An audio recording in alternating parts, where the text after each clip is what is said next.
तो let's start with the first, ठीक है, कैन स्टार्ट विद, ठीक ठीक है। तो आज जो हम टॉपिक पढ़ने जा रहे हैं वो है kinetic theory of gases. Okay,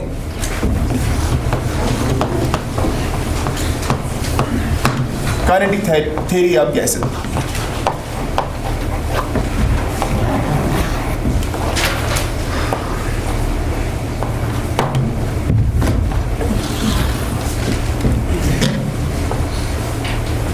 okay बेटा, इसके main postulates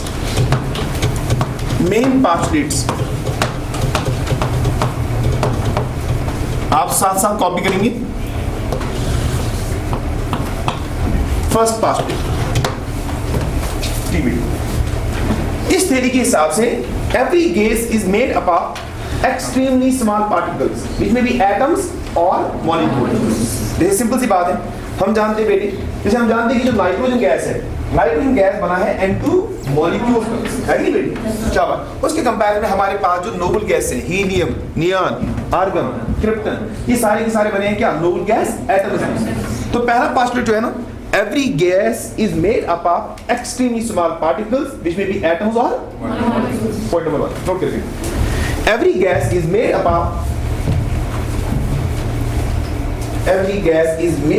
of extremely small particles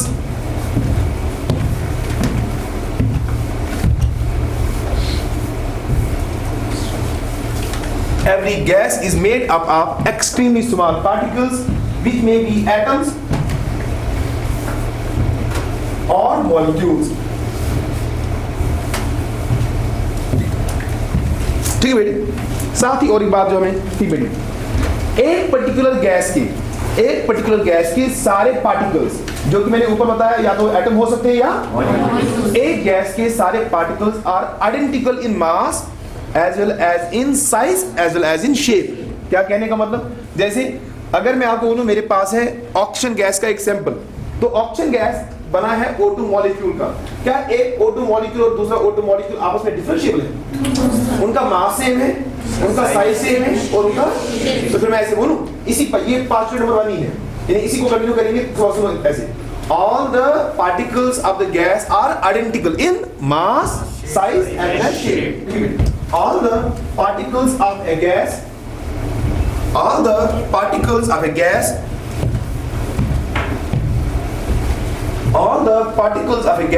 identical. All the particles of a gas are identical in mass, size as well as shape.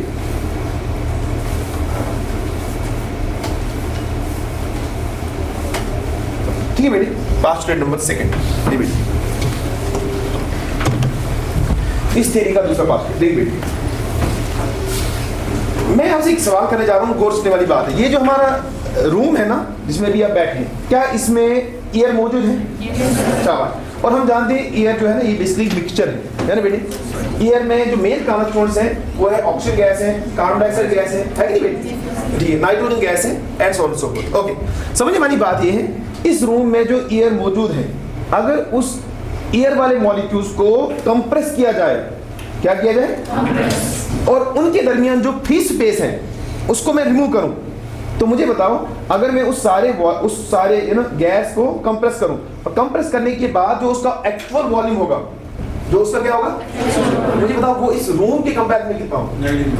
Negligible होगा ना, कम नहीं, नेग्लिजिबल। मैं हिसाब समझा रहा हूं। मुझे बताइए, हम जानते हैं ना 18 ml ऑफ वाटर का अप्रोक्सीमेट मास 25 डिग्री सेंटीग्रेड पर होता है 25 ग्राम। कितना होता है बेटे? सॉरी, 18 ml वाटर का mass at 25 degree centigrade approximately होता है 18 ग्राम। कितना होता है? जो डेंसिटी वाटर का है वो है 1 ग्राम पर ml। 1 ग्राम। मैं आपको कुछ बात समझाना जानने वाली बात, तो आप जहन में रखेंगे 18 ml, ठीक है बेटे, और 18 ml का अप्रोक्सीमेट मास कितना? 18 ग्राम। मैं आपसे सवाल करने जा रहा हूँ, अगर उस 18 ml को करेंगे वेपराइज, क्या करेंगे? वेपराइज करने के बाद वो वेपर स्टेट में जाएगा, यानी जिसको हम वेपर गैस स्टेट कह सकते हैं। मुझे बताओ, वो जो वेपर्स है ना वाटर के, क्या वो इस रूम में इस वाले पोर्शन को ऑक्यूपाई करेंगे, उसको ऑक्यूपाई करेंगे, सारे रूम को ऑक्यूपाई करेंगे? ये गैस का प्रॉपर्टी है ना बेटे। gases occupy all the volume available. ठीक है, अब इमेजिन करो जो वो 18 ml है ना वेपर, 18 ml वाटर था, उसको हमने कन्वर्ट किया किसमें, वेपर। उसने इस सारे रूम को ऑक्यूपाई किया। अगर उनको हम वापस कंप्रेस करेंगे, अगर हम उनको, तो वो कितना कंप्रेस होगा, कंप्रेस कर सकते, कंप्रेस फाइनली वो कंप्रेस होने के बाद लिक्विड स्टेट में जाएगा, दैट्स 18 ml। नहीं समझ पाए, उसी 18 ml समझते हैं, उस 18 ml को अगर आप वॉल्यूम ऑफ दिस रूम के साथ कंपेयर करेंगे तो वो कितना है, इस रूम के कंपैरिजन को क्या कर सकते हैं। वही मैं आपको समझाने जा रहा हूँ, मैं असल में आपको आइडिया देने जा रहा हूँ कि अगर एक वेसल में जो गैस है ना, अगर उस वेसल के मॉलिक्यूल्स को नजदीक लाया जाए, इतना नजदीक लाया जाए कि वो मॉलिक्यूल्स एक दूसरे को क्या करें, टच, एक दूसरे को क्या करें, बिल्कुल टच करें। एट दैट टाइम जो उस सैंपल ऑफ गैस का वॉल्यूम होगा ना, वो volume actual volume of the gas, यानी जो वॉल्यूम ऑफ द वेसल था उसके कंपैरिजन में होगा नेगेटिव। ये इस थ्योरी का दूसरा मेन पास्टेड है। इस थ्योरी ने कहा the actual volume of the gas molecules, the actual volume of the gas molecules is negligible in comparison to the volume of the vessel in which the gas is placed. Clear है? Okay, first number से the actual volume of the gas molecules,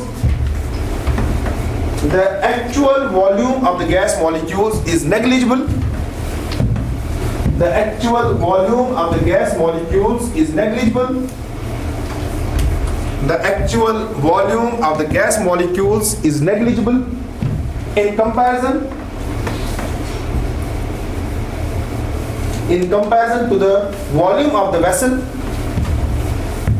In comparison to the volume of the vessel in which the gas is placed, in comparison to the volume of the vessel in which the gas is placed, in comparison to the volume of the vessel in which the gas is placed। यहाँ बहुत important सी line है जो हमें समझनी है, इसको ध्यान देंगे। देखिए बेटी, यहाँ जो पास्ट नंबर सेकंड से फॉलो होता है, ठीक, इसको जरा ध्यान दें आप बेटी।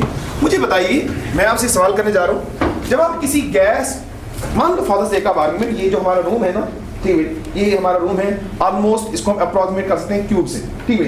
लेट अस से इसका ये वाला साइड जो है ना, ये वाला side it is a frictionless massless movable piston, ये वाला साइड, यानी इसको हम ऐसे कंप्रेस भी कर सकते हैं और एक्सपेंड। आपसे सवाल ये है, जब मैं इस पिस्टन पर बाहर से एक्सटर्नल प्रेशर अप्लाई करूंगा और उस वजह से ये पिस्टन इस वाले साइड में शिफ्ट होगा, है ना, यानी वो हमारे गैस को कंप्रेस करेगा। मुझे बताओ, जब हम एक्सटर्नल प्रेशर एक्सर्ट करते हैं ना गैस पर, उससे क्या चेंज होता है, वॉल्यूम। मगर मुझे बताओ, क्या उससे actual volume of gas molecule change होता है कि मॉलिक्यूल्स के दरमियान फ्री स्पेस चेंज होता है? क्लियर? डाउट तो नहीं? हाँ, ये आपको समझना है। देखिए, यानी जब आप प्रेशर जो है ना, प्रेशर एक्सर्ट करने से किसका वॉल्यूम घटता है?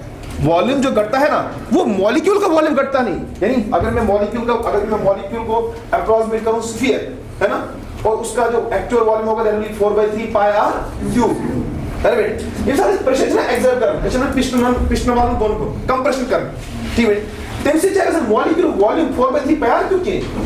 ये दोनों मॉलिक्यूल दरमियान फ्री स्पेस की कसम श्योर जा।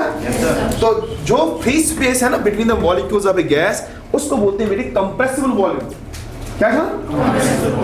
ठीक है गुरु में, जिस फ्री स्पेस ना मॉलिक्यूल दरमियान आसन गैस मौजूद तत्व बना बात है क्या सुना। जैसे सिंपल सी मिसाल ये है, फादर से एक आर्गुमेंट, ठीक है, जैसे आपके दरमियान यहाँ गैप मेंटेन है ना बेटे, तो अगर मैं वहां से पिस्टन करूँ ना, पिस्टन को ये फॉरवर्ड करूँ, यहाँ से कंप्रेस करने की कोशिश करूँ, तो जो आपके दरमियान की गैप है ना, प्रेशर एक्सर्ट करने से वो रिड्यूस हो। तो क्लियर है? अगर मैं आपको ट्रीट करूँ लाइक गैस पास, कोई दिक्कत तो नहीं। तो इसलिए मैं दोबारा बोल रहा हूँ, जो फ्री स्पेस है between the molecules of a gas, उसको क्या बोलते हैं? क्या बोलते हैं? Compressible volume. जो आप बोलते हैं कि प्रेशर अप्लाई करने से वॉल्यूम घटता है एट कांस्टेंट टेंपरेचर, वो कौन सा वॉल्यूम घटता है? कंप्रेसिबल वॉल्यूम, यानी free space between the molecules. तो क्लियर जा? फ्री स्पेस बिटवीन द, ये जरा नोट करने वाली बात है, ध्यान देना बेटी। और उसी कंप्रेसिबल वॉल्यूम को बोलते हैं आइडियल वॉल्यूम। क्या है?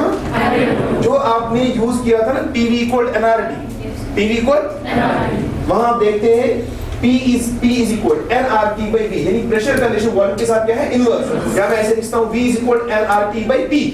V इक्वल यानी वॉल्यूम का रिलेशन प्रेशर के साथ क्या है, इनवर्स। तो आपको समझना ये है कि जो उस इक्वेशन में प्रेशर मौजूद है और वॉल्यूम मौजूद है, प्रेशर की वजह से वहां जो वॉल्यूम घटता है वो मॉलिक्यूल का वॉल्यूम घटता नहीं है, बल्कि जो उनके दरमियान फ्री स्पेस है। तो आइडियल वॉल्यूम का समझते हैं, आइडियल वॉल्यूम की ब्याह का कंप्रेसिव वॉल्यूम, और कंप्रेसिव वॉल्यूम क्या हकीकत से free space between the molecules of a gas. ओ क्लियर है? सही बात है। नहीं बेटी, मैं जो आपको बात करने जा रहा हूं उसको गौर से बेटी, अगर मैं बोलूं आपको जो V आइडियल है, V what V stands for शाबाश बहुत क्लास।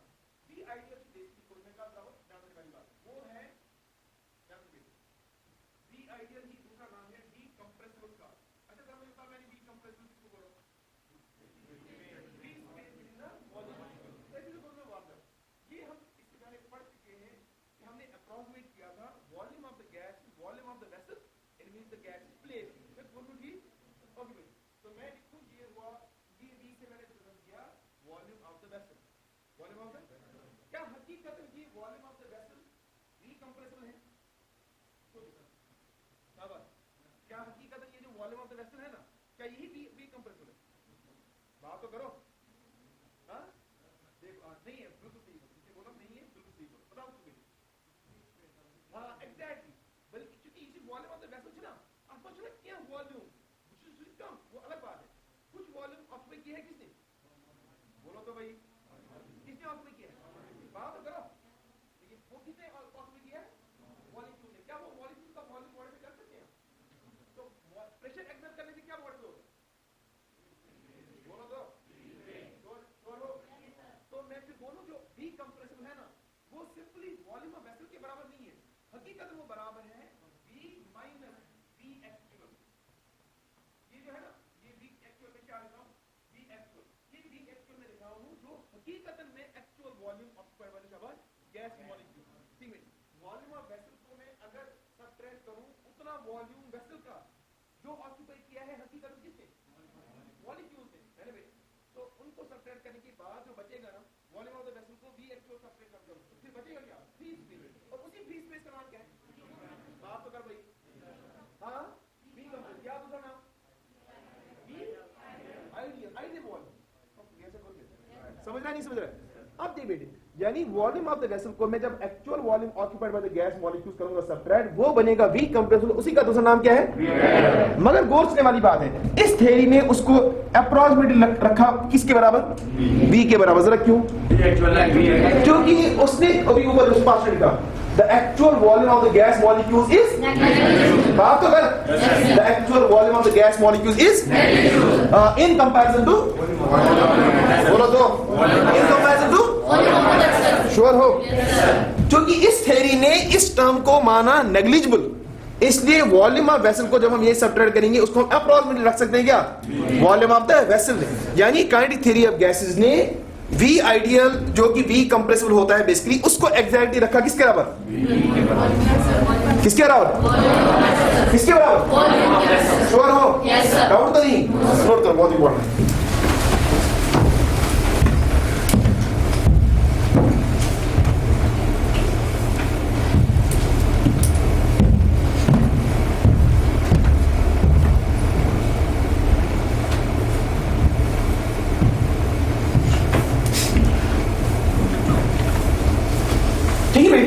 अब ध्यान देना जो इस थ्योरी का past number 3।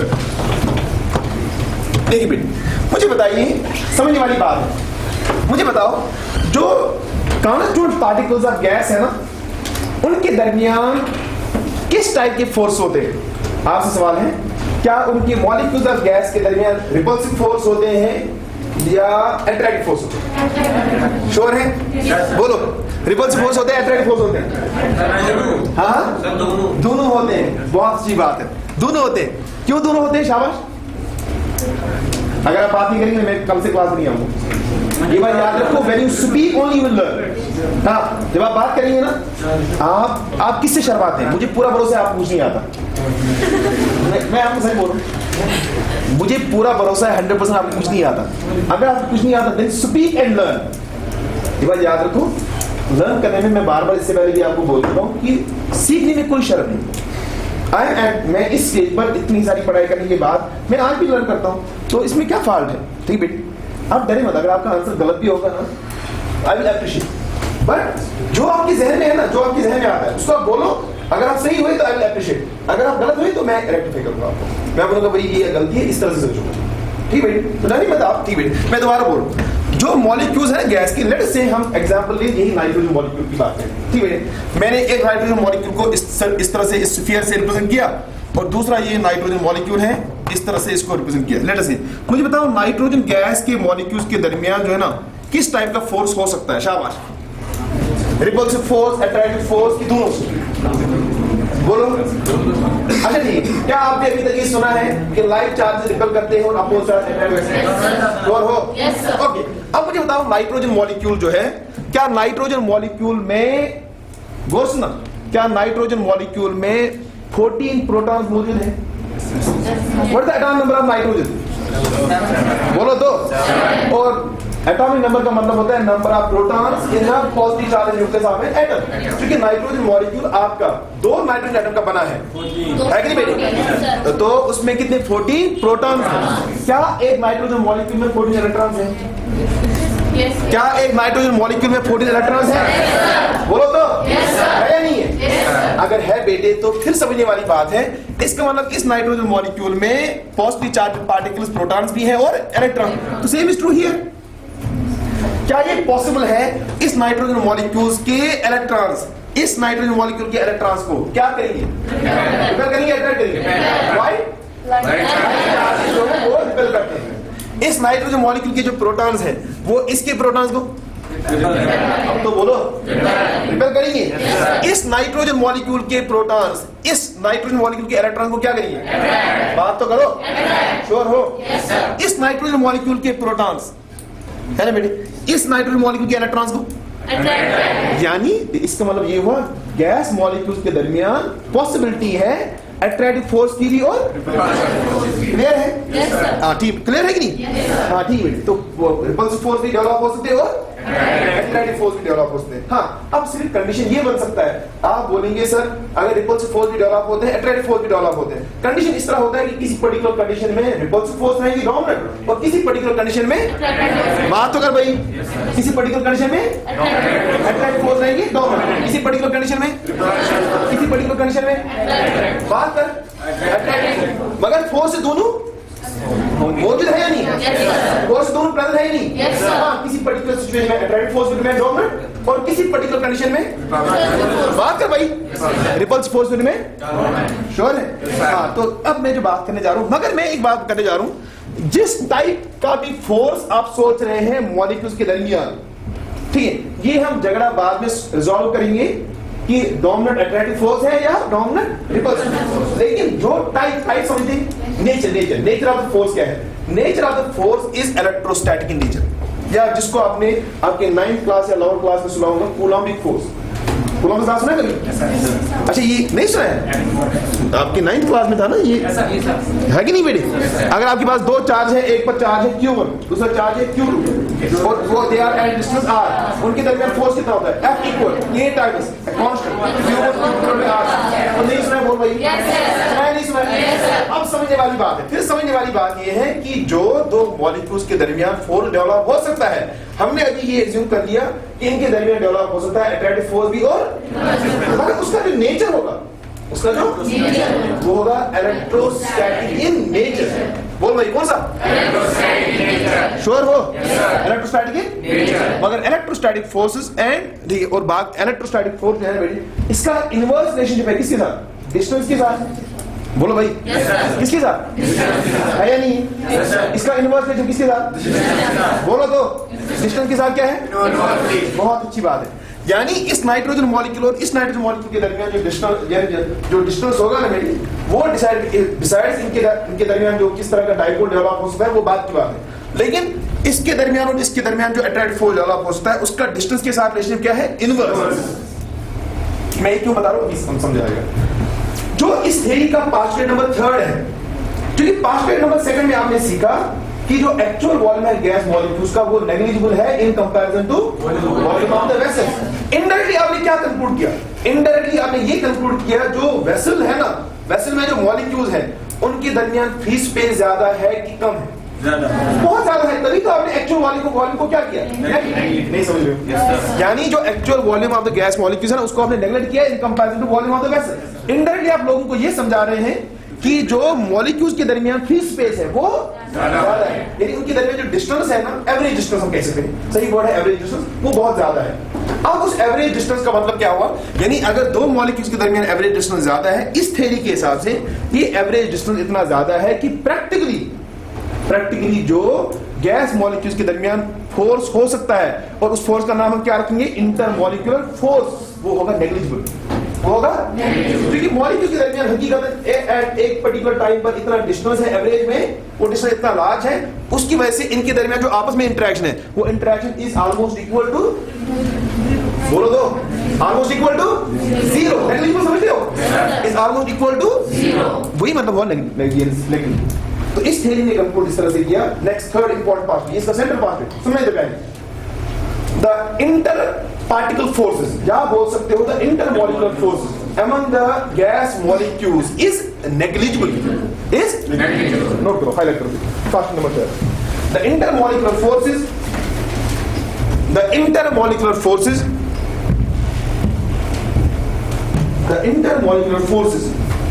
among the gas molecules is negligible. The intermolecular forces among the gas molecules is negligible.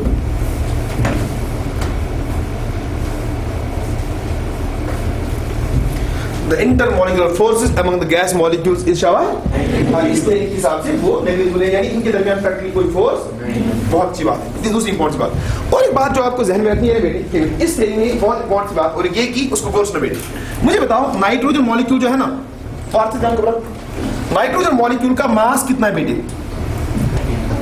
सवाल बोलो तो, हाँ शाबाश, 14 क्या 14 यू, बहुत अच्छी बात है, क्या 14 यू।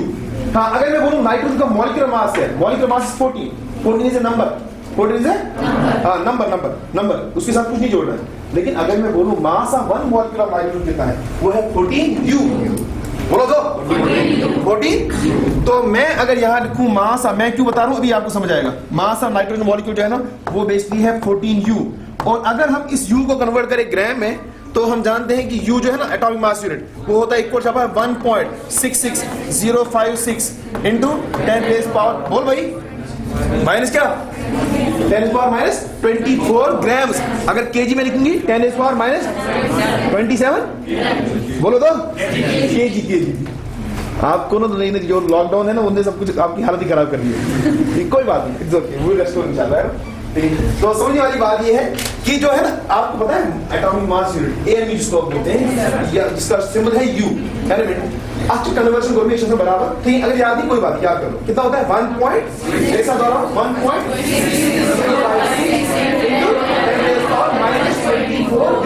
अगर केजी में लिखेंगे 1.66056 इंटू 10⁻27, बहुत अच्छी बात है।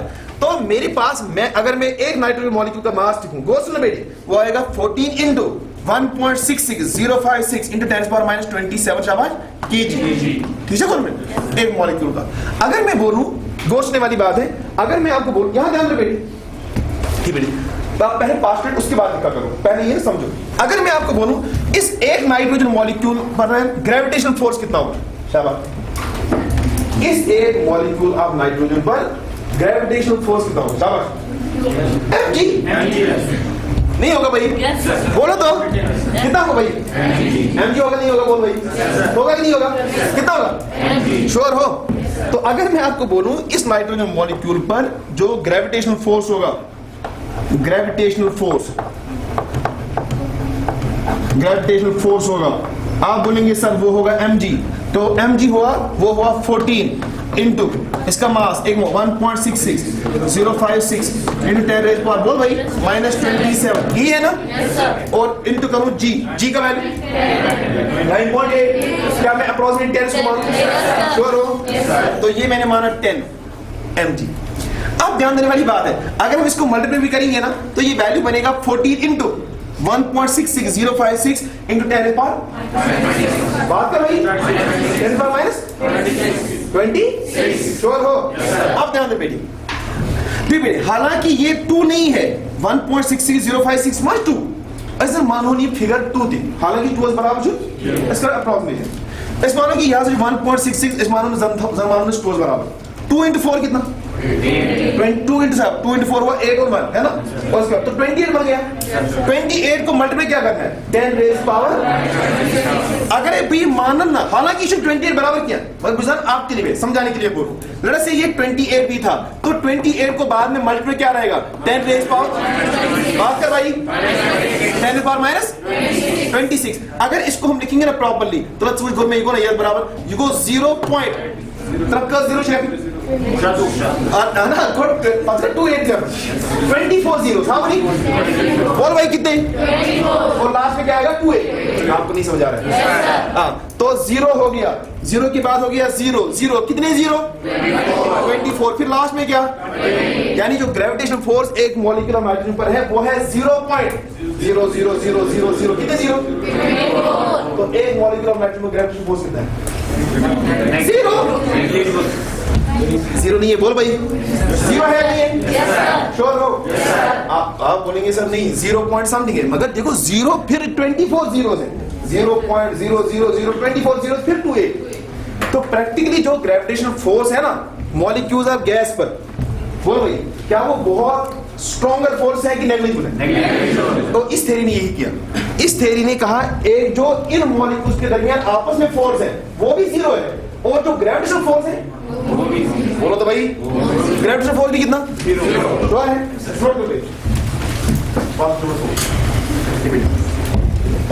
the gravitational forces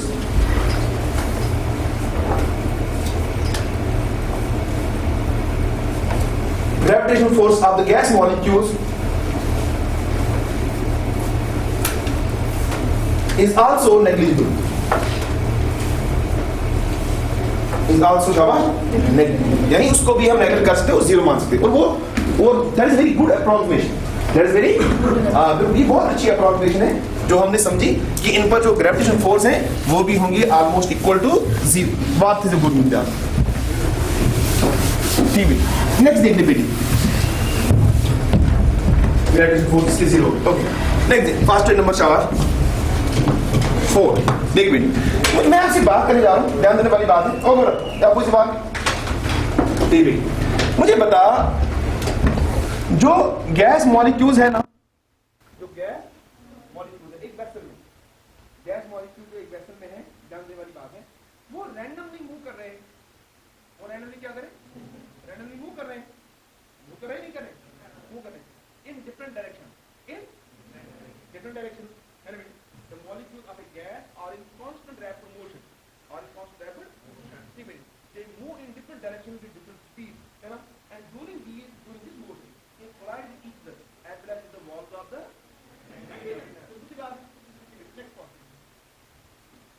the molecules of a gas are in constant rapid motion, the molecules of a gas are in rapid motion, molecules of a gas are in rapid motion, okay, they move in different directions, they move in different directions,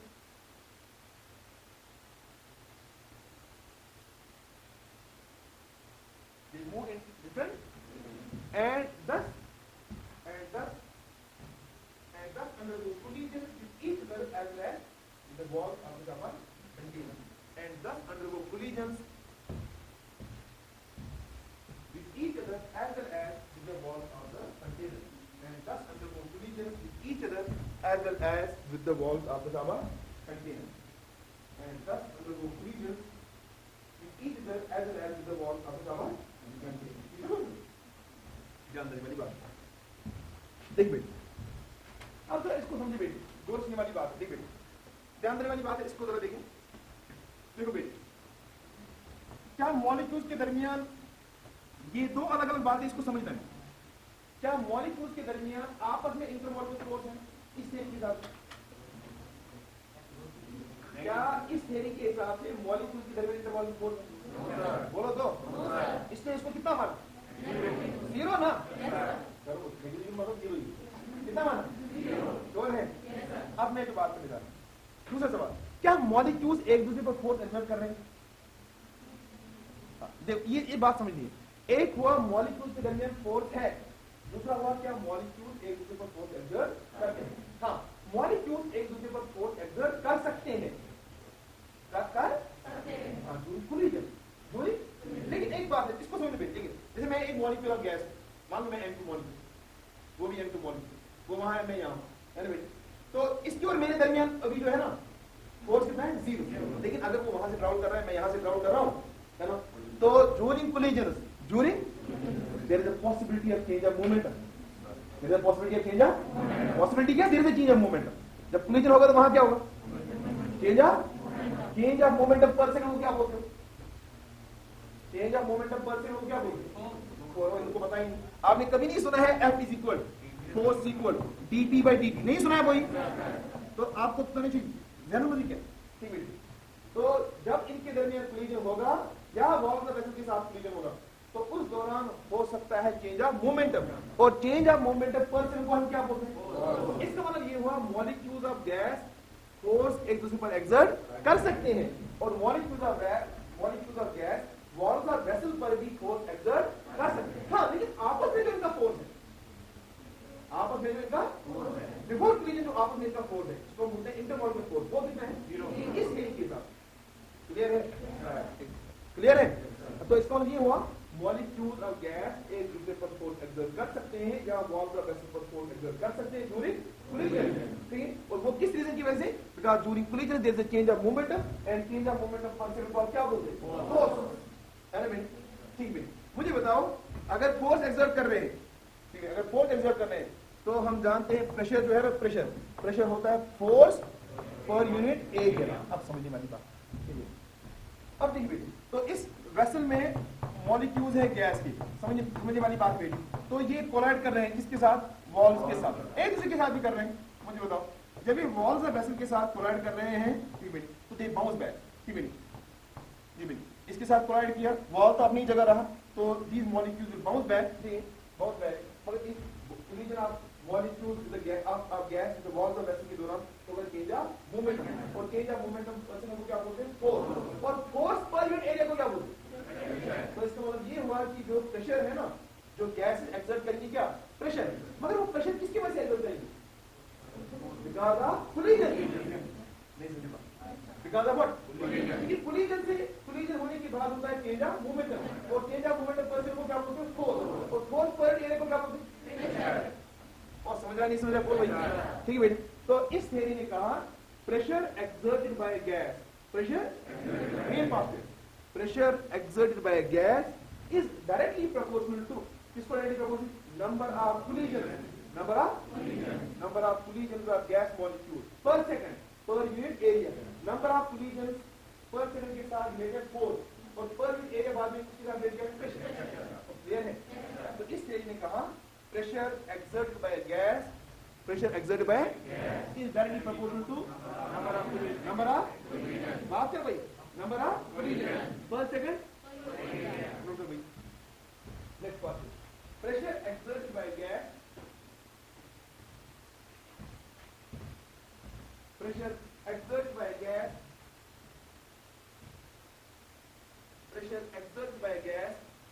is directly proportional to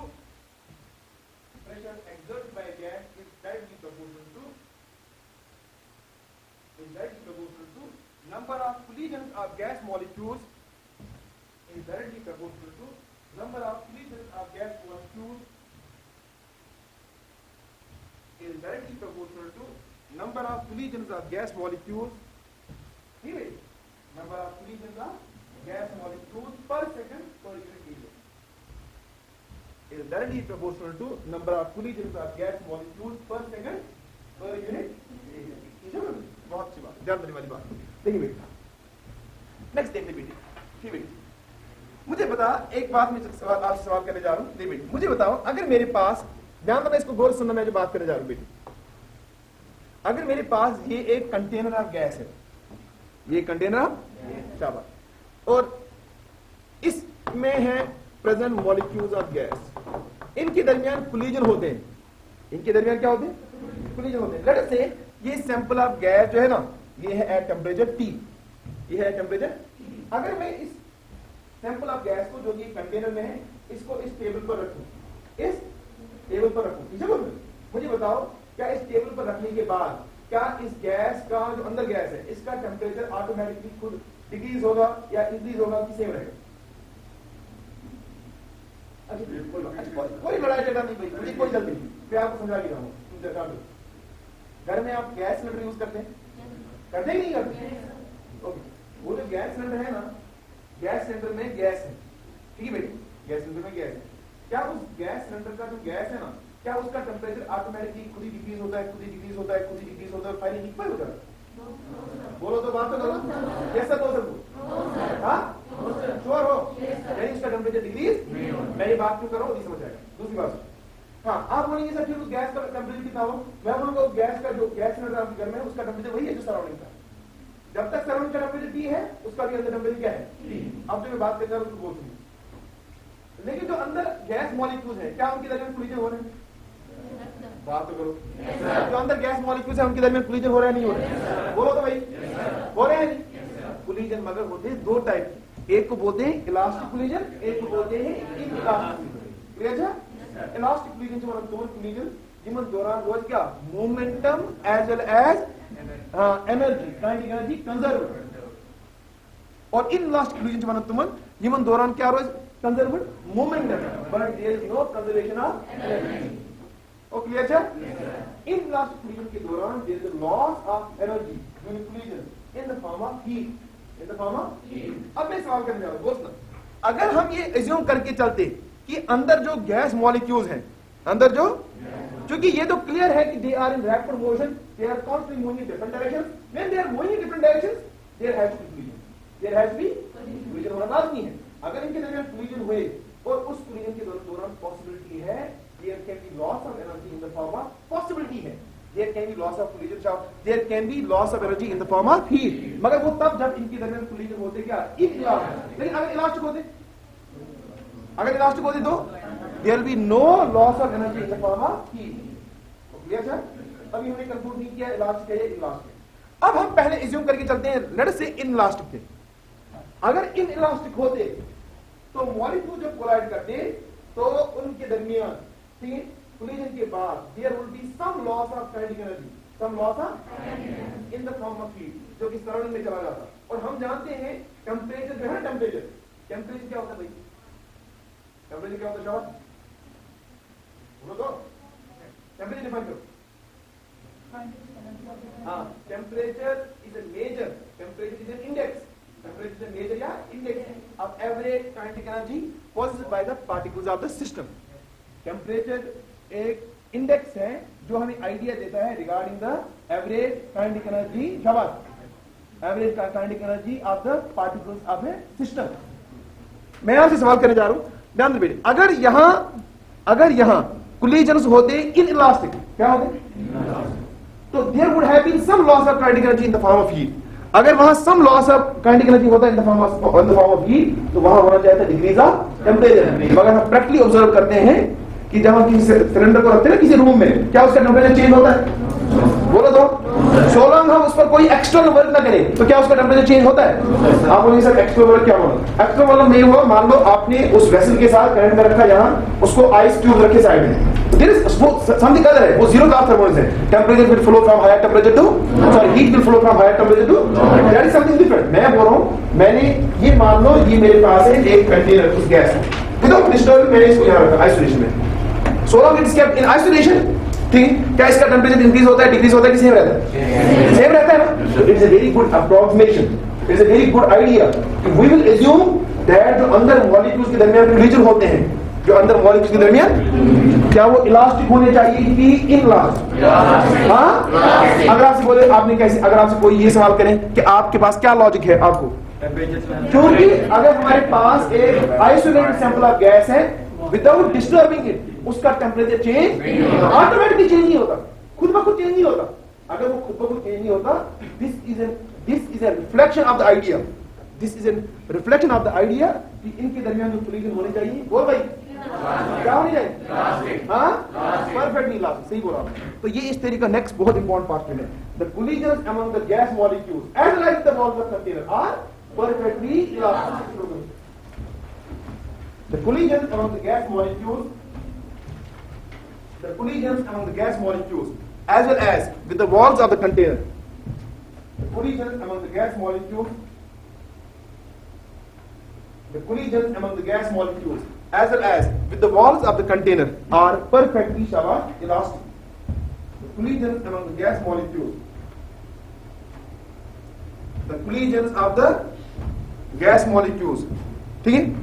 The collision among the gas molecules as well as with the walls of container are perfectly elastic. तो अगर मैं समझूं perfectly elastic मतलब there is no change of momentum as well as there is no change of energy. और समझ रहा है बेटे? अच्छा ठीक है, ओके, मैं सवाल करने जा रहा हूं। अब देखना, अगर आपको समझ आया तो दिए। For the sake of argument, ये इस कंटेनर में रखा है मैंने गैस, और इसको मैंने रखा है टेबल में, और ये गैस सैंपल मैंने रखा है इन आइसोलेशन, किसी के साथ टच नहीं रखा है। आपसे सवाल ये है, क्या टाइम के साथ, किसके साथ, क्या टाइम के साथ इस सैंपल ऑफ गैस का एनर्जी इंक्रीज होगा, डिक्रीज होगा, सेम रहेगा? बोलो तो, टाइम समझते हो? क्या टाइम के साथ इसका एनर्जी इंक्रीज होगा, डिक्रीज होगा, सेम रहेगा ना? क्योंकि हाँ, अगर हम रेफरेंस बनाए t इक्वल 0, टाइम के साथ साथ इसमें कंटिन्यूअसली कोलिजन हो रहे हैं, मगर वो सारे के सारे कोलिजन है परफेक्टली इलास्टिक। इसलिए इस सैंपल ऑफ गैस का जो कि आइसोलेटेड सैंपल ऑफ गैस है, इसका टाइम के साथ एनर्जी चेंज, बोलो तो, टाइम के साथ इसका एनर्जी चेंज, क्लियर है? ओके बात। और एक बात हमें समझ आई, देख बेटे, मैंने अभी बताया जो मॉलिक्यूल्स ऑफ गैस है ना, जो मॉलिक्यूल्स ऑफ गैस है, क्या इनके दरमियान इंटरमॉलिक्यूलर फोर्स है? इस तरीके के साथ क्या केटीजी के हिसाब से मॉलिक्यूल्स के दरमियान फोर्स है या नहीं है? बोलो तो, यस सर, नो सर, बोल, नो सर ना। अगर नो सर है तो मुझे बता, फिर जो मॉलिक्यूल्स ऑफ गैस के साथ एनर्जी है वो दो तरह की हम सोच सकते हैं, एक काइनेटिक एनर्जी, दूसरा पोटेंशियल एनर्जी। क्या केटीजी के हिसाब से इंटरमॉलिक्यूलर पोटेंशियल एनर्जी मॉलिक्यूल्स के दरमियान होगा? बोलो हाँ, इंटरमॉलिक्यूलर पोटेंशियल एनर्जी तब होता जब इनके दरमियान होता फोर्स। नहीं समझ रहे हो? जब इनके दरमियान क्या होता?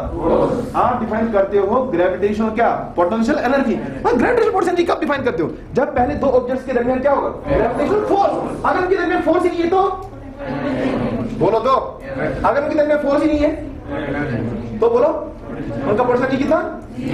आपने कभी ये सुना, ये फॉर्मूला? अगर नहीं सुना है तो कोई बात नहीं। फोर्स जो होता है मेरे, ये इसके अलावा भी होता है, ये होता है कंजर्वेटिव, कोई होता है minus D potential energy divided by dr। सुना कभी? तो किसे सुना है? सब हाथ कर रहे, बहुत अच्छी बात है। यानी फोर्स का रिलेशन पोटेंशियल एनर्जी के साथ भी है, समझ रहे? अगर मैं पहले से ही एज्यूम कर रहा हूं कि मॉलिक्यूल्स के दरमियान फोर्स कितने हैं, मॉलिक्यूल्स के दरमियान फोर्स कितना है, किस थ्योरी के साथ? बोलो तो, किस थ्योरी के साथ? काइनेटिक थ्योरी के साथ फोर्स कितना है? 0। तो इंडायरेक्टली थ्योरी आपको समझा रहा है कि जो एनर्जी है ना गैस का, उसका जो पोटेंशियल एनर्जी होगा वो कितना होगा? 0। तो इसका जो एनर्जी है वो कितना है? वो फिर होगा काइनेटिक एनर्जी। कौन सा होगा? श्योर है? तो अगर मैं यहां लिखूं, ध्यान देना, मैं यहां लिखूं, ध्यान देने वाली बात है, मैं आपको नोट कराऊं यहां ये वाली बात। हम बोल सकते थे, जो मैं लिखूं यहां लिमिट, मैं लिख सकता था जो एनर्जी ऑफ आइडियल गैस है उसको मैं ऐसे लिखूं ई गैस, ठीक है? इसको मैं लिख सकता था ऐसे, ये है काइनेटिक एनर्जी, और प्लस कौन सा लिखता था जब पोटेंशियल एनर्जी, मगर ये होगा इक्वल टू काइनेटिक एनर्जी। जरा इसका रीजन बता, क्योंकि इसका पोटेंशियल एनर्जी कितना है, मगर एक गलतफहमी हो जाएगी। क्या मैं ये बोल रहा हूं, क्या मैं ये बोल रहा हूं कि हकीकत गैस मॉलिक्यूल के दरमियान पोटेंशियल एनर्जी 0 है ना? बल्कि किसके हिसाब से? बोलो तो, बात तो करो, किसके हिसाब से? हाँ, काइनेटिक थ्योरी ऑफ गैस के हिसाब से, ठीक है? जो गैस को ओबे करता है ना काइनेटिक थ्योरी ऑफ गैस, उसी गैस को बोलते हैं आइडियल गैस। क्या बोलते? और आइडियल गैस के लिए ये सही होगा कि हम बोले जो एनर्जी ऑफ गैस है that be only kinetic in nature. बोल भाई, बात कर, That will only in charge? Why? क्योंकि इसका परसेंटेज इतना, but there is a percentage 0. क्योंकि इस थ्योरी ने एज्यूम करके रखा है कि इंटरमॉलिक्यूलर फोर्स आर इक्वल 0. नहीं समझ रहे हो? इस थ्योरी ने एज्यूम करके रखा है कि इंटरमॉलिक्यूलर फोर्स आर इक्वल 0. अब मैं सवाल पूछ रहा हूं, देखना ये पहले नोट करो और समझ आ रहा है कि नहीं समझ आ रहा है? सवाल पे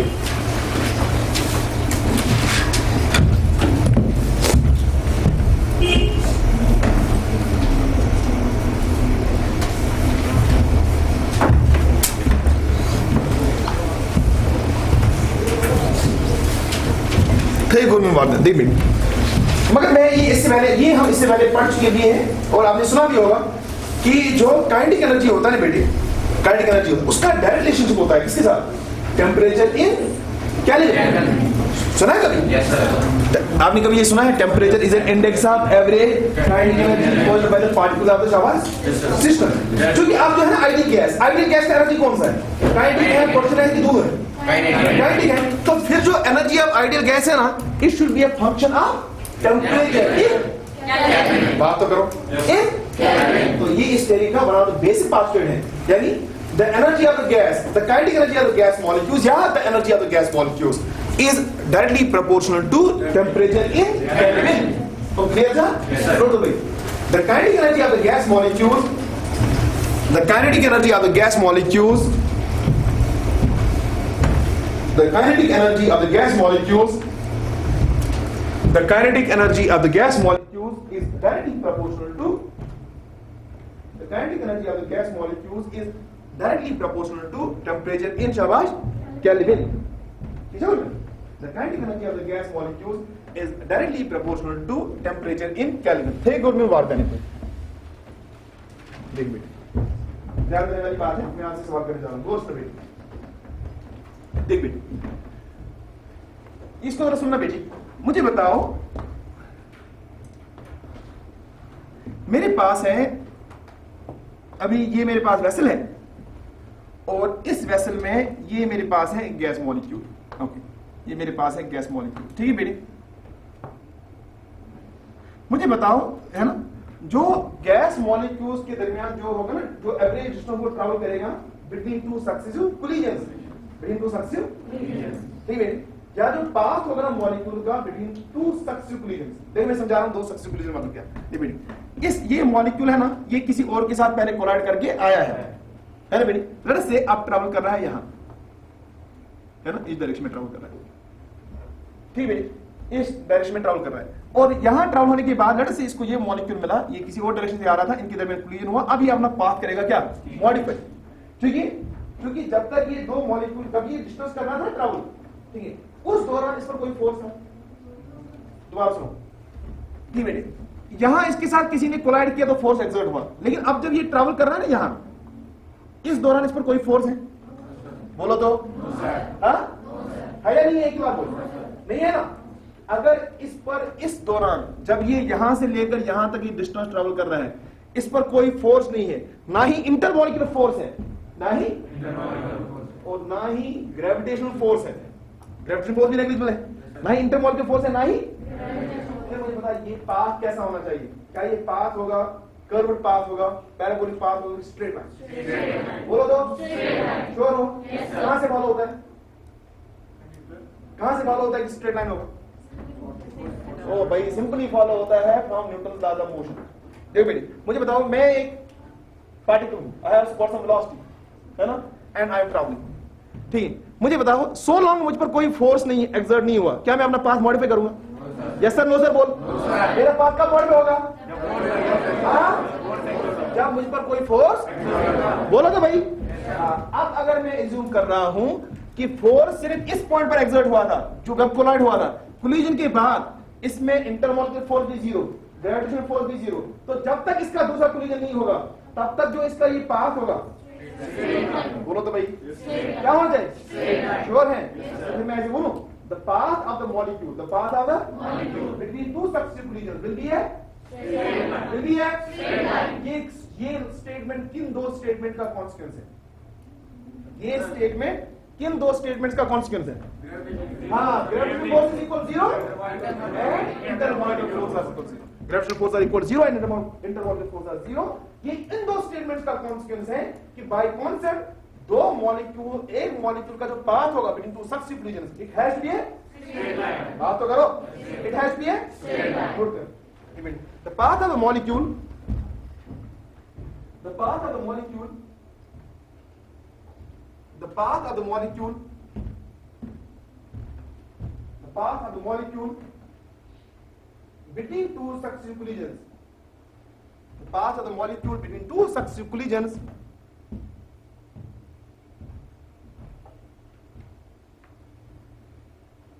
the path of the molecule between two successive collisions, Shawar, is a straight line.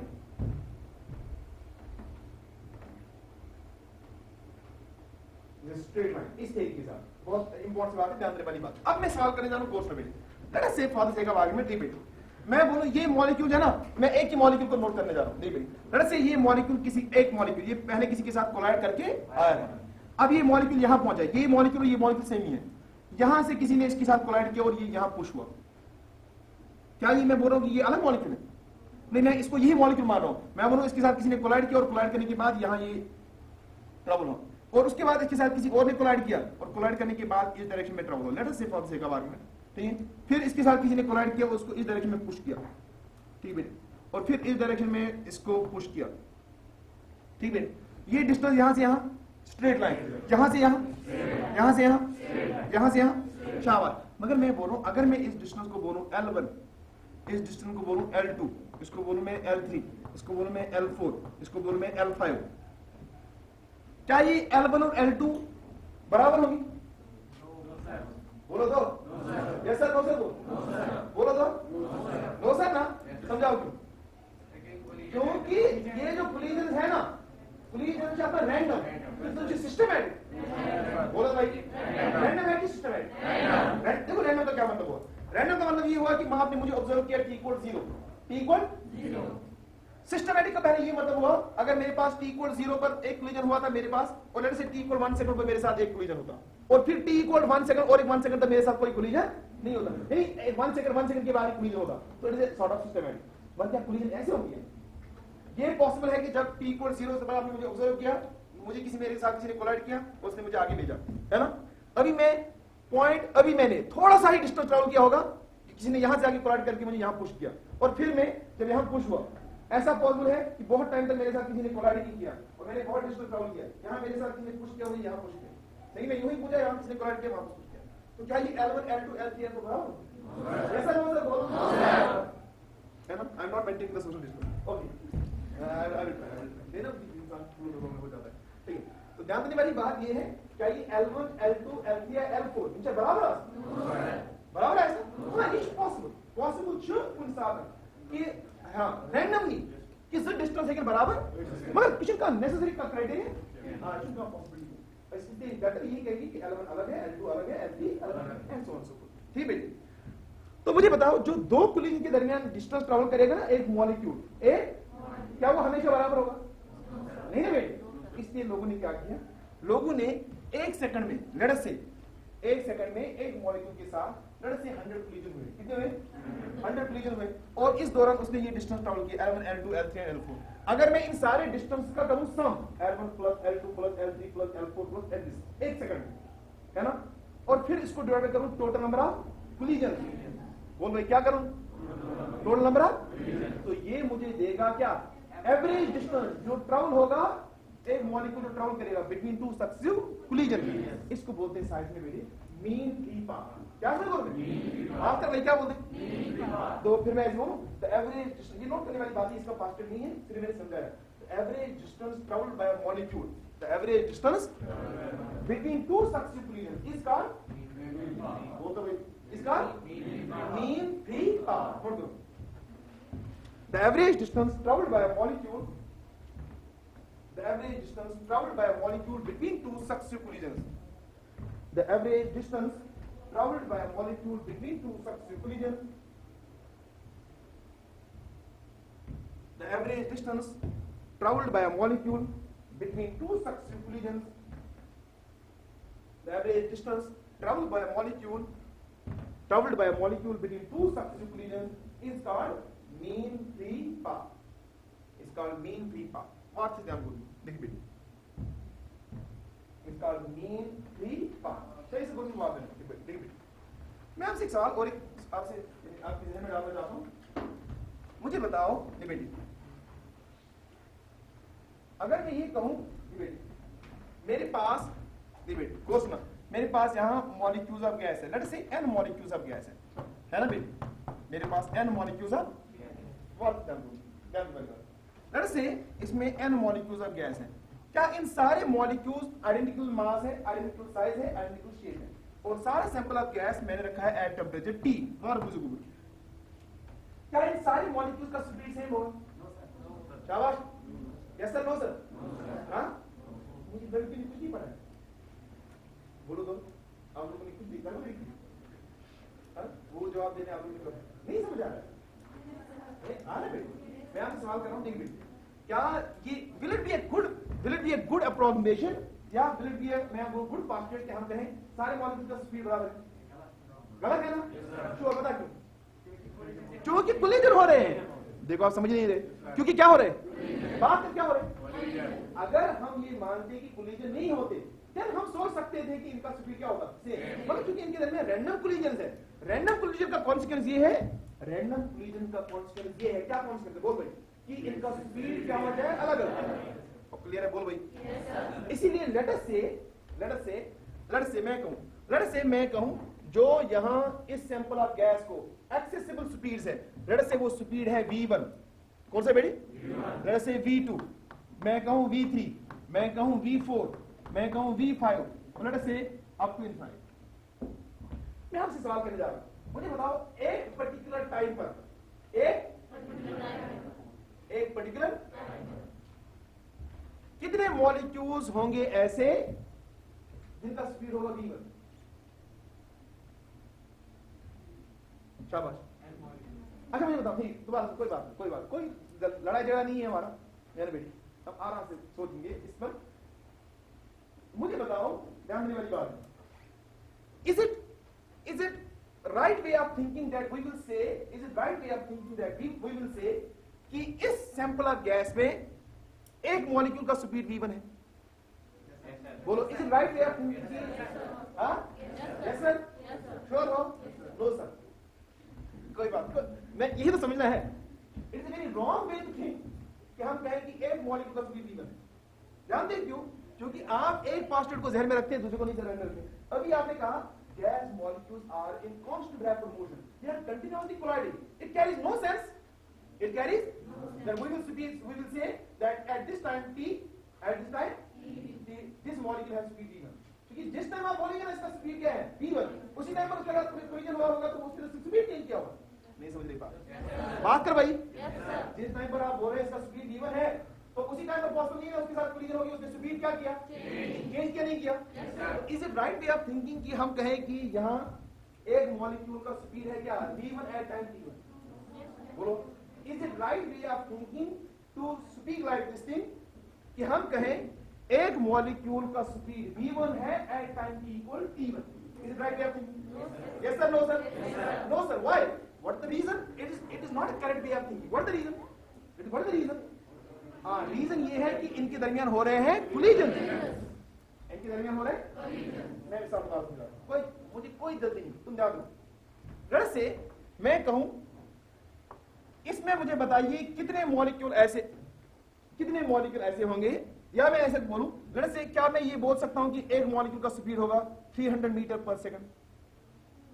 हाँ बेटी, क्योंकि जब आप बोलेंगे ना कि एक मॉलिक्यूल का स्पीड होगा 300 मीटर क्या पर सेकंड, आपको पहले ये डिफाइन करना पड़ेगा किस टाइम पर. मगर जिस टाइम पर आप बात करेंगे उसी टाइम पर पॉसिबल है उसके साथ कोलिजन करके इसका चेंज हुआ. नहीं बोल. तो सही सोचने का तरीका क्या है? देखो सही सोचने का तरीका क्या है. सही सोचने का तरीका ये है, हम कहें कि मेरे पास एक स्पीड है 300.000, let's say 30 up to the 3 digits हम इसको करेक्ट माने. हम कहें मेरे पास और एक स्पीड है 300.001, इसको मैं बोलूं स्पीड V और इसको मैं बोलूं क्या, ये है V प्लस dV. नहीं समझे बात. V कौन सा 300, उसको मैंने कितना ऐड किया है 0.001.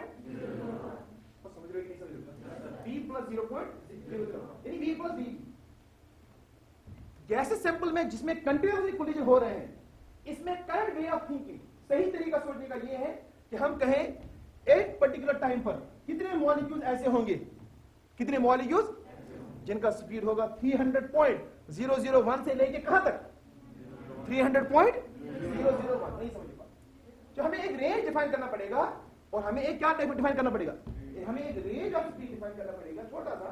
फिर हम बोल सकते हैं कि इस रेंज ऑफ स्पीड में कितने मॉलिक्यूल्स फॉल होंगे, कितने मॉलिक्यूल नहीं ना बेटे, कितने मॉलिक्यूल्स, क्या आप बोलेंगे सर आपने कैसे कंक्लूड किया फॉल होगी, क्यों नहीं फॉल, देखो बेटे मैं इसको ऐसे लिख सकता हूं, देखो बेटे मैं इसको लिखूं, यहां से जो इंटरवल बनेगा, एक इंटरवल बनेगा 300.0.000, इसके बाद है ना यहां मैं लिखूं और एक जीरो फिर 5 और एक जीरो फिर क्या, कितने जीरो लिखिए 4, फिर मैं लिखूं नेक्स्ट मॉलिक्यूल का स्पीड होता है 300.000 कितने 4 0 एंड 6, नहीं समझ, फिर मैं लिखूं नेक्स्ट मॉलिक्यूल का स्पीड पॉसिबल है 300 पॉइंट कितने जीरो 4 0 एंड 7 4 0 एंड 8 9 एंड फिर वो बनेगी।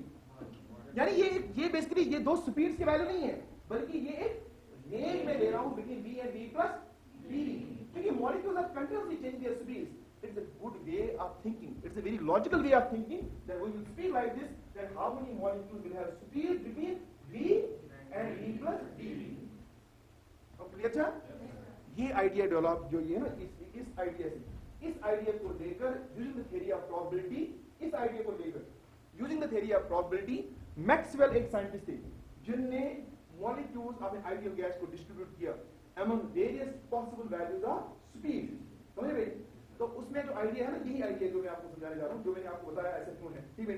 तो फिर ये बहुत इंपॉर्टेंट लाइन है मैं जो बोलने जा रहा हूं, the molecules of a gas, the molecules of a gas are distributed among various possible values of speeds, among various possible values of speed according to Maxwell-Boltzmann distribution law.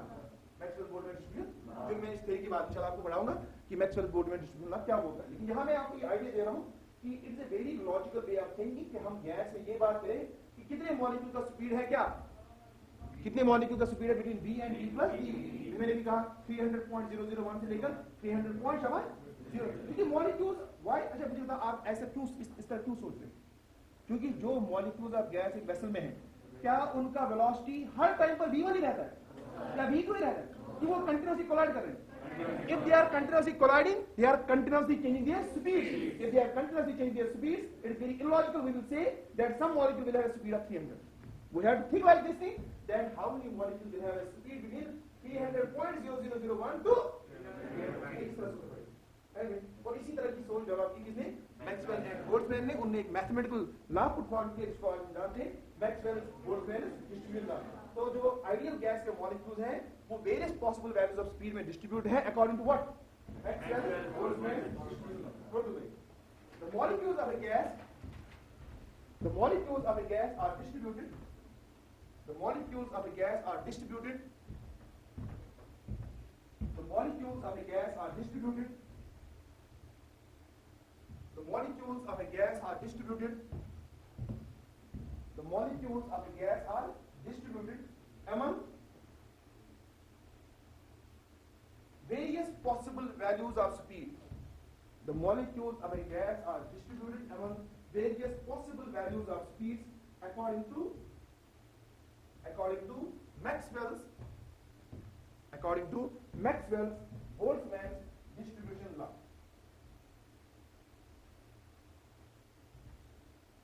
According to Maxwell's Boltzmann distribution law. According to Maxwell's Boltzmann distribution law. ये जो है ये है postulates of KD जो मैंने आपको समझाया है। ठीक है, मैं एक बार इसकी जो सेंट्रल postulates है ना जो आपको जहन में रखने चाहिए, मैंने इसमें बहुत सारी माइन्यूट डिटेल्स भी आपको बताई। वो सारी माइन्यूट डिटेल्स को अगर आप जोड़े, अगर इसके मेन पॉइंट्स को हम हाईलाइट करें तो इसके मेन पॉइंट्स को अगर मैं हाईलाइट करूं तो जो जहां से स्टार्ट हुआ था, रिपीट पहली बात, पहला बेसिक जो बहुत इंपॉर्टेंट बात है वो ये है, इस थ्योरी ने कहा the actual volume of the gas molecule is negligible in comparison to volume of the gas. ये बहुत इंपॉर्टेंट है क्योंकि ये कुछ अप्रोक्सीमेशन है जो इस थ्योरी ने। दूसरा बड़ा पोस्टुलेट इसका है, इस थ्योरी ने दूसरा बड़ा बहुत बड़ा अप्रोक्सीमेशन किया। इसने कहा intermolecular forces among the gas molecules are बात कर भाई intermolecular force among the gas molecules are third important postulate इस theory का वो ये है इस theory ने कहा बता हाँ ना मैं वो gravitational force तो अंडरस्टूड है क्योंकि मॉलिक्यूल का मास बहुत अधिक है चलो ठीक है वो भी मानता हूँ मैं सारे नहीं दोहराने जा रहा हूँ मैं कम से कम जो बोल दूँ अगर आपको बाद में बोर्ड में लिखता हूँ तो कम से कम इन पॉइंट्स को आपको सिर्फ नहीं करना है जो मैं दोहरा रहा हूँ अभी इन पॉइंट्स को आपको सिर्फ जो मैंने इसके अलावा माइन्यूट डिटेल्स आपको बताइए अगर आप उसको सिर्फ भी करेंगे उसके मार्क्स नहीं करेंगे लेकिन इन पास्टेड में से कोई नहीं छूटना चाहिए पहला पास्टेड मैंने कौन सा कहा नहीं छूटना चाहिए हाँ the actual volume of the gas molecule is negligible in comparison to दूसरा बड़ा पास्टेड इस थ्योरी का ये है intermolecular forces among the gas molecules are तीसरी बड़ी बात जो इसने की इस थ्योरी ने इसने कहा pressure exerted by a gas pressure is directly proportional to number of collisions per second per minute चौथी इंपॉर्टेंट सी बात इस थ्योरी का ये है that collisions among the gas molecules as well as the walls of container are perfectly पांचवी important सी बात इस theory का पांचवी इंपॉर्टेंट सी बात इस थ्योरी का the kinetic energy of the gas molecule is directly proportional to आपका भाई टेंपरेचर इन छठी इंपॉर्टेंट सी बात इस थ्योरी का वो ये है the molecules of a gas are in constant rapid motion ठीक है the molecules of a gas are distributed among various values of speeds according to इन्हीं पास्टेट्स को यूज करके इन्हीं पास्टेट के बेसिस पर एक इक्वेशन डिराइव होता है और उस इक्वेशन का नाम है काइनेटिक गैस इक्वेशन जो इंशाल्लाह हम कल वाले लेक्चर में डिराइव करेंगे और उसके साथ इसको कंप्लीट करेंगे ठीक है इन पास्टेट में कोई दिक्कत तो नहीं समझ आया किसी को कोई डाउट है पूछ सकता है कोई डाउट शाबाश शाबाश भाई आप किसी को कोई डाउट है पूछ सकता है बोलो ठीक मैं उम्मीद करता हूं कि आप क्लास में रहेंगे कंसिस्टेंट इधर देख मैं उम्मीद करता हूं कि आप लोग क्लास में रहेंगे कंसिस्टेंट ताकि जो आपका नुकसान हुआ है उसकी किसी हद तक हम भरपाई करें किसी ना किसी कोशिश करेंगे हम लोग जितना आपकी मदद कर सकते हैं ठीक है इंशाल्लाह मैं भी रहूंगा डेलीगेट यहाँ वीडियो लेक्चर बनाना मेरे लिए बहुत इज्जत का काम है उसके लिए मैं सॉरी मैं सबको बोलता हूँ लेकिन मेरे लिए वो बहुत इज्जत का काम है ये मुझे उसके लिए बहुत हेक्टिक शेड्यूल अगर आप इस तरह से आएंगे तो ये पॉसिबल है कि अगर आप लोग नहीं थकेंगे अगर आप लोग नहीं थकेंगे आपके कितने चैप्टर है 14 है ना अगर आप घर वालों की परीक्षा लाएंगे मैं आपको 14 डेज में पढ़ाऊंगा मगर सुबह से लेकर शाम तक मेरी क्लास में बैठा हूँ हाँ और मैं पढ़ाऊंगा अप टू जो जी एडवांस में से पूछा जाएगा किसी भी एग्जाम में पूछा जाएगा नेशनल लेवल हो जाए इंटरनेशनल लेवल मगर इसकी हिम्मत कर तो रात भी कोई बात नहीं देखो जैसे अभी है ना देखो एक सिंपल बात बोल अगर मैं पहले होगा दरअसल जैसे केटीजी है ना अगर आप इसको रिवाइज करेंगे तो भी बोलेंगे मगर उसके लिए चाहिए 7 घंटे कितने चाहिए आप दिन में 7 घंटे मेरे साथ लगाएं मैं रिवाइज करा दूंगा एटॉम से को चाहिए 7 घंटे दिन में मेरे साथ लगाएं इस तरह एक तो को चाहिए कम से कम चाहिए उसको 14 घंटे 2 दिन तो जितने में है ना 14 दिन में आपको कंप्लीट करके दूंगा सुबह शाम भी चाय वाय लाइए साहब खाना वाना लाना मैं खुद नहीं खाऊंगा बस ये प्रॉमिस है क्योंकि मेरा वेट बहुत ज्यादा है ठीक ओके कल मिलेंगे इंशाल्लाह